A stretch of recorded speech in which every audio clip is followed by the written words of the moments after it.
साथियों, इस वीडियो में मैं आपसे बात करने जा रहा हूँ रीट एग्जाम के डॉक्यूमेंट वेरिफिकेशन के लिए कुछ डॉक्यूमेंट के फॉर्मेट है वो आरएसएसबी बोर्ड द्वारा जारी किए गए हैं।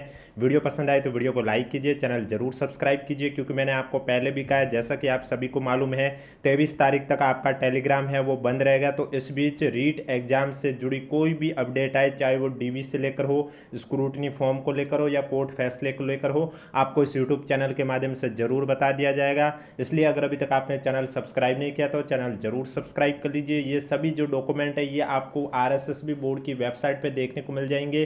तो इनके फॉर्मेट को किस तरह से फिल करने हैं उसके बारे में इस वीडियो में बताने जा रहा हूं, और कौन कौन से डॉक्यूमेंट के फॉर्मेट जारी किए गए हैं आरएसएसबी बोर्ड द्वारा उसके बारे में भी बताने जा रहा हूं। वीडियो पसंद आए तो वीडियो को एक बार लाइक कर लीजिए, चैनल भी जरूर सब्सक्राइब कर लीजिए, ताकि जब भी मैं नया वीडियो लेके आऊँ सबसे पहले आपके पास पहुंचे। तो चलिए वीडियो स्टार्ट करते हैं। वीडियो स्टार्ट करने से पहले एक बार वीडियो को अधिक से अधिक शेयर कर लीजिए। तो जैसा कि आप सभी को मालूम है, चाहे कोई भी भर्ती हो, आपका किसी भी एग्जाम का, अगर आपके आरएसएसबी बोर्ड द्वारा कोई भी एग्जाम आयोजित होता है तो उसमें जब डीवी होता है, डॉक्यूमेंट वेरिफिकेशन होता है, तो उसमें एक चीज़ आपके चरित्र प्रमाण पत्र की आवश्यकता होती है। अब देखो, टोटल आपके रीट एग्जाम के लिए 3 चरित्र प्रमाण पत्र बनवाने होंगे, जिसमें से 2 तो अलग अलग राजपत्रित अधिकारियों द्वारा जारी होने चाहिए, और एक आपने जहां से भी अंतिम शिक्षा प्राप्त की है वहां का चरित्र प्रमाण पत्र होना चाहिए।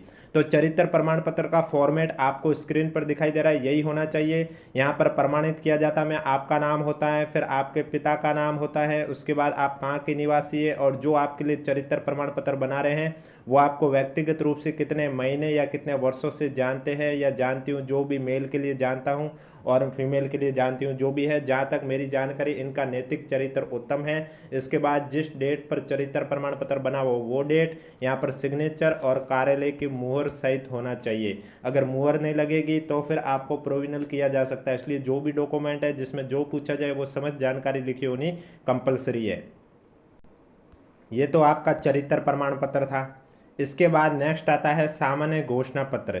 इसमें क्या चीज़ है, ये क्यों बनाया जाता है, तो ये तो एक तो बात बता देता हूँ। सामान्य घोषणा पत्र है, ये आपके 50 रुपये के नॉन जुडिशियल स्टाम्प पर नोटेरी द्वारा सत्यापित होना चाहिए, जिसमें आप देख सकते हैं यहाँ पर लिखा हुआ है, जैसे कि मैं, आपका नाम, पिता का नाम, रोल नंबर, यानी कि अगर आप रीट एग्जाम के लिए बना रहे हैं तो रीट एग्जाम के रोल नंबर लिखने हैं। इसके बाद आवेदन क्रमांक, यानी कि आपके एप्लीकेशन फॉर्म के अंदर जो एप्लीकेशन नंबर है वो लिखना होता है। इसके बाद यहाँ भर्ती का नाम, यानी कि आप जिस एग्जाम के लिए कर रहे हो तो उस एग्जाम का नाम लिखना होता है। जैसे कि रीट के लिए करें तो रीट एग्जाम का नाम लिखना होता है कंप्लीट, जो एडवर्टाइजमेंट में दे रखा है भर्ती का नाम वही सेम आपको लिखना होता है। इसके बाद प्रोविजनल रूप से आप चयनित हुए, दस्तावेज सत्यापन हेतु सूचीबद्ध किया जाता है कि मैं शपथपूर्वक घोषणा करता हूं या करती हूं, जो भी मेल कैटेगरी के कैंडिडेट है वो करता हूं, फीमेल वाले करती हूं। जैसे कि यहाँ पर सबसे पहले मैं राजस्थान में भर्ती का नाम, कौन सी भर्ती के लिए, पद हेतु अपेक्षित उक्त हेतु जारी विज्ञापन में वर्णित शर्तों के अनुसार शैक्षणिक योग्यता रखता हूँ। मेरे द्वारा अर्हता संबंधी दी जाएगी जानकारी विज्ञापन पे अंकित शैक्षणिक योग्यता के अनुरूप है। मेरे द्वारा प्रस्तुत किए गए आवेदन से संबंधित सभी दस्तावेज पूर्ण रूप से सही है, जाली, नकली, गलत तरीके से तैयार किए गए, प्रस्तुत नहीं किए गए हैं। मेरे विरुद्ध कभी भी किसी भी थाना क्षेत्र में कोई आपराधिक प्रकरण न तो दर्ज हुआ है, न ही मेरे विरुद्ध किसी प्रकार का कोई आपराधिक जांच लंबित है।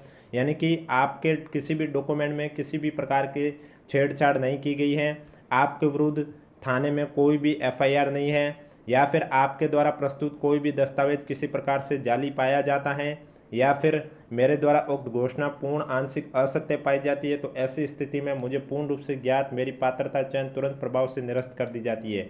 देखो, ये आपसे इसलिए मांगा जाता है, जो सामान्य घोषणा पत्र है यह 50 रुपये के नॉन जुडिशियल स्टाम्प पर नोटेरी द्वारा सत्यापित होना चाहिए।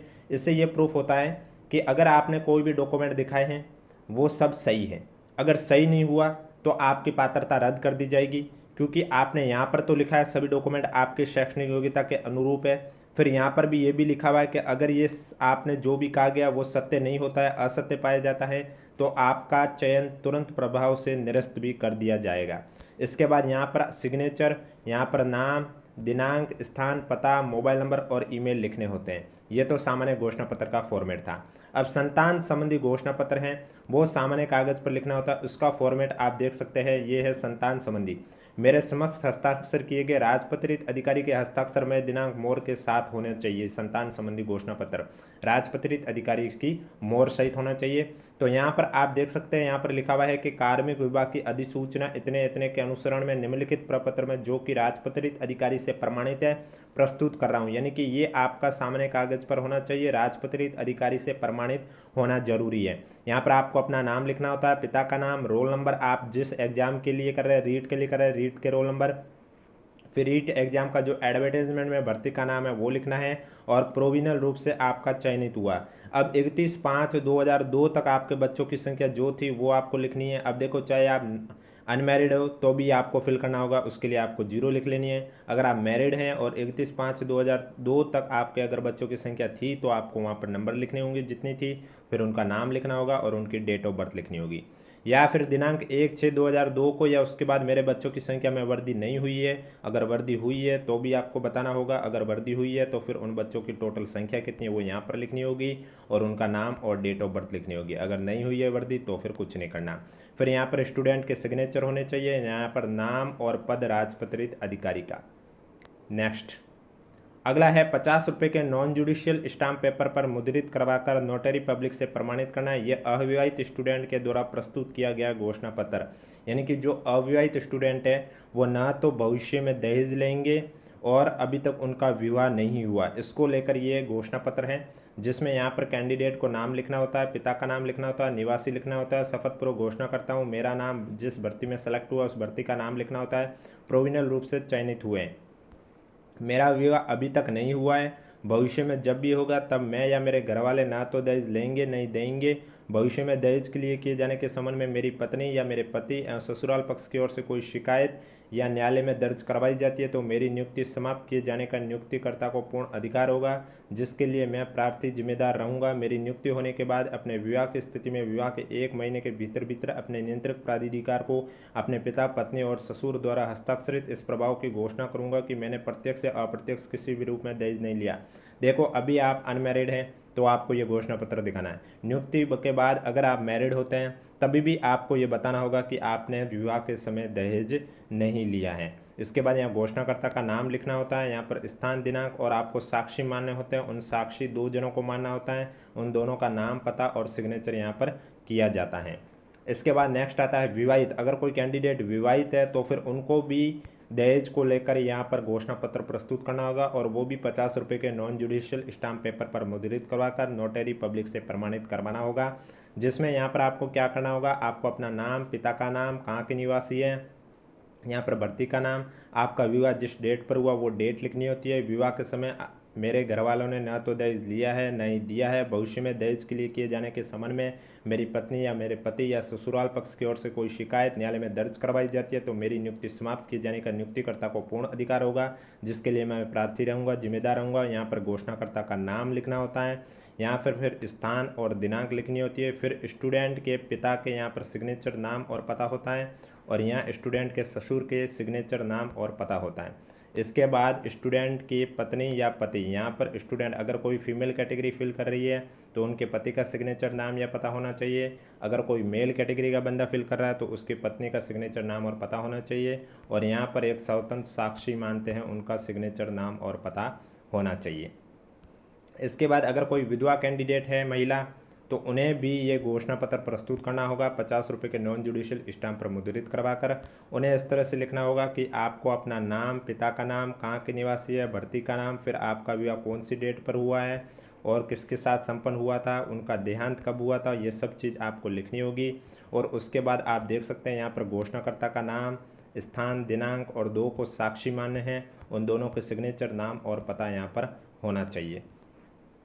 इसके बाद परित्यक्ता फीमेल कैटेगरी है, उनको भी ये घोषणा पत्र प्रस्तुत करना होगा और उनको भी 50 रुपये के नॉन जुडिशियल स्टाम्प पेपर पर मुद्रित करवाकर प्रस्तुत करना होगा, जिसमें यहाँ पर उनका नाम, पिता का नाम, कहाँ के निवासी, भर्ती का नाम लिखना होता है, और पूर्व में मेरा विवाह विच्छेद हो चुका है, भविष्य में जब भी मेरा विवाह होगा या मेरे घर वाले ना तो दहेज लेंगे नहीं देंगे, भविष्य में दहेज के लिए किए जाने के संबंध में मेरे पति या ससुराल पक्ष की ओर से कोई शिकायत विभाग में दर्ज करवाई जाती है तो मेरी नियुक्ति समाप्त किए जाने का नियुक्तिकर्ता को पूर्ण अधिकार होगा, जिसके लिए मैं प्रार्थी जिम्मेदार रहूंगी।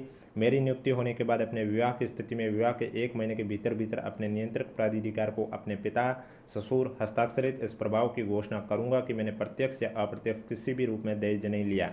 यहाँ पर घोषणाकर्ता का नाम होता है, स्थान, दिनांक और 2 को साक्षी माने, उनके सिग्नेचर, नाम और पता लिखना होता है। तो ये तो आपके यानी कि दहेज को लेकर जो घोषणा पत्र है वो सभी कैंडिडेट के लिए कंपलसरी होता है, चाहे वो विवाहित है, अविवाहित है, या महिला विधवा है, या परित्यक्ता है। अब जिनका विवाह 22/5/2006 से पहले हुआ, अब ये जो मैरिज सर्टिफिकेट जिनका विवाह 22/5/2006 से पहले हुआ, तब मैरिज सर्टिफिकेट नहीं बनते थे, तो उन्हें ये घोषणा पत्र प्रस्तुत करना होगा। वीडियो पसंद आ रहा है तो वीडियो को लाइक कीजिए, चैनल जरूर सब्सक्राइब कीजिए, क्योंकि आगे जो भी अपडेट आएगी, चाहे आपके डॉक्यूमेंट वेरिफिकेशन को लेकर हो, स्क्रूटनी फॉर्म से रिलेटेड हो, या फिर कोर्ट केस को लेकर हो, आपको इस यूट्यूब चैनल के माध्यम से सूचित कर दिया जाएगा। चैनल सब्सक्राइब के साथ नोटिफिकेशन भी ऑन रखें। तो ये विवाह घोषणा पत्र भी 50 रुपये के नॉन जुडिशियल स्टाम्प पेपर पर मुद्रित करवाकर नोटरी से पब्लिक प्रमाणित होना चाहिए। यहाँ पर आपको अपना नाम, पिता का नाम, उसके बाद शपथपूर्वक बयान करता हूँ कि आपका विवाह किसके साथ हुआ है, कहाँ के निवासी है, संपन्न हुआ। अनिवार्य विवाह पंजीकरण लागू होने से पूर्व दिनांक को संपन्न होने के लिए पंजीकृत नहीं है, यानी कि आपको जो विवाह हुआ उस डेट पर आपको बताना होगा। या फिर राज्य के बाहर संपन्न हुआ है, तो यहाँ पर आपका विवाह जिसके साथ हुआ है, निवासी कहाँ के हैं, किस डेट पर हुआ, राजस्थान राज्य के बाहर संपन्न होने के कारण पंजीकृत नहीं हुआ। या फिर अविवाहित है तो उसके लिए ये, या कोई महिला विधुर विधवा है तो उसके लिए ये, या कोई तलाकशुदा है तो प्रमाण पत्र संलग्न, या फिर परित्यक्ता के लिए भी ये। इसके बाद शपथकर्ता का हस्ताक्षर। फिर वचनबद्ध प्रपत्र सामान्य कागज पर, यानी कि आप गुटखा और धूम्रपान का सेवन नहीं करते हैं, उसको लेकर ये फॉर्मेट है वचनबद्ध प्रपत्र, जो कि सामान्य कागज पर लिखना होता है। यहाँ पर आपको अपना नाम लिखना होता है, पिता का नाम, कहाँ के निवासी है, वचनबद्ध है कि मैं धूम्रपान गुटखा सेवन नहीं करता हूँ। इसके बाद यहाँ स्टूडेंट के सिग्नेचर और नाम, यहाँ पर स्थान और डेट, यानी कि जो भी डॉक्यूमेंट आपको स्क्रूटनी फॉर्म के समय फिल करने हैं उनके फॉर्मेट है वो जारी हो चुके हैं। RSSB बोर्ड की वेबसाइट पे आपको देखने को मिल जाएंगे। अगला फॉर्मेट है सामान्य कागज पर होना चाहिए संविधान संबंधी प्रतिज्ञा है वो उसका शपथ पत्र, जिसमें आप देख सकते हैं आपका नाम, पिता का नाम, रोल नंबर, भर्ती का नाम और किस पद पर आपका अंतरिम रूप से चयन हुआ। शपथ पूर्वक घोषणा करता हूँ, मैं शपथ लेता हूँ कि सत्यनिष्ठा से प्रतिज्ञा करता हूँ कि भारत और विधि द्वारा स्थापित भारत के संविधान के प्रति श्रद्धा, सच्ची निष्ठा रखूँगा, भारत की प्रभुता अखंडता बनाए रखूँगा, अपने पद के कर्तव्यों का ईमानदारी से पालन करूँगा। उसके बाद यहाँ स्टूडेंट के सिग्नेचर, स्थान और दिनांक लिखी होनी जरूरी है। इसके बाद ये आता है हैंड रिटन वाला नमूना, जिसमें आपको हिंदी के नीचे हिंदी में लिखना है हैंड राइटिंग में, और इंग्लिश के नीचे इंग्लिश में अपनी राइटिंग में लिखना होता है। सबसे ऊपर स्टूडेंट का नाम होता है, यहाँ पर रोल नंबर होता है, दस्तावेज सत्यापन की दिनांक, समय और दल संख्या वो तो बाद की बात है। फिलहाल जो आपको लिखना होता है, जैसे कि हिंदी के नीचे आपको हिंदी में पूरा लिखना होगा, मैं, आपका नाम, पिता का नाम, उसके बाद रोल नंबर, आपके रीट एग्जाम के लिए कर रहे तो एप्लीकेशन फॉर्म नंबर, घोषणा करता हूँ, विज्ञप्ति के अनुसार जो भर्ती परीक्षा का नाम है वो लिखना है, निर्धारित सभी पात्रता को पूरा करता हूँ, यही चीज़ आपको यहाँ पर इंग्लिश में लिखनी है और दोनों जगह आपको अपने सिग्नेचर कर देने हैं। इसके बाद आता है विकल्प पत्र, यानी कि अगर किसी का सिलेक्शन नॉन TSP और TSP दोनों से हो जाता है तो फाइनली रूप से किस में चयन चाहता है, तो उसके लिए विकल्प पत्र प्रस्तुत करना होता है।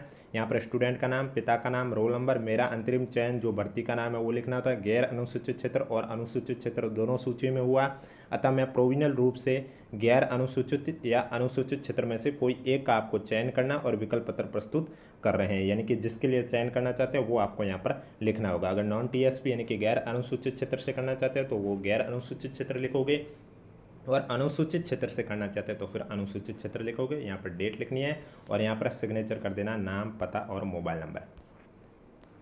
और उसके बाद ये है विधवा या परित्यक्ता स्टूडेंट जो पुनर्विवाह किए जाने या नहीं किए जाने के संबंध में फोटो युक्त स्वहस्ताक्षरित घोषणा पत्र है। यहाँ पर स्टूडेंट का फोटो और यहाँ पर ये चीज़ लिखने होता है कि मैं, पिता का नाम, निवासी, शपथपूर्वक घोषणा करता हूँ कि इस भर्ती का नाम लिखना है, प्रोविजनल रूप से चयनित हुआ, मैं शपथपूर्वक घोषणा करता हूँ कि आज दिनांक तक पुनर्विवाह नहीं हुआ है, भविष्य में विवाह होने पर 1 माह में विवाह को अवगत करवा दूंगी, और स्टूडेंट के सिग्नेचर। ये आपके फीमेल कैटेगरी के कैंडिडेट के लिए। तो ये सब आपके डॉक्यूमेंट वेरिफिकेशन के समय डॉक्यूमेंट के फॉर्मेट है। वीडियो पसंद आए तो वीडियो को लाइक कीजिए, चैनल जरूर सब्सक्राइब कीजिए, और फिलहाल टेलीग्राम बंद है इसलिए ये PDF आपको बोर्ड की वेबसाइट पे देखने को मिल जाएगी। और ऐसे ही रीट एग्जाम से जुड़ी कोई भी अपडेट आएगी हम आपको इस यूट्यूब चैनल के माध्यम से सूचित कर देंगे।